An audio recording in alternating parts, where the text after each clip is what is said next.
Euskal Erakundeen eraginkortasuna lortzeko eta bikoiztasunak ekiditeko lurralde historikoen legea berrikusteko prest azaldu da Jaurlaritza, baina Josu Erkorekak zehaztu du hainbat gaietarako lurralde historikoen legea aldatzea ez dela tresna egokia.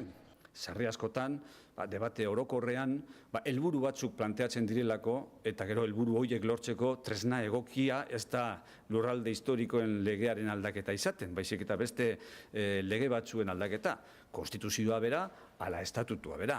Adibidez, esan du Josu Erkorekak foru aldundiei zergen eskumenak kendu nahi izan ezkero konstituzioa aldatu beharko litzateke. Lantaldearen aurrean gobernu bozeramaileak gogoratu du Euskal Erakundeen egituraketa Espainiako legediaren menpe dagoela. Autonomia erkidegoko erakundeen egituraketa handiegia, neurrizkanpokoa eta kaotikoa dela esaten dutenei berriz, Erkorekak adibide batekin erantzun die. Estatuan funtzionario gutxien dituen erkidegoen artean dago Euskal Autonomia Erkidegoa, 53 langile publiko, 1000 biztanleko.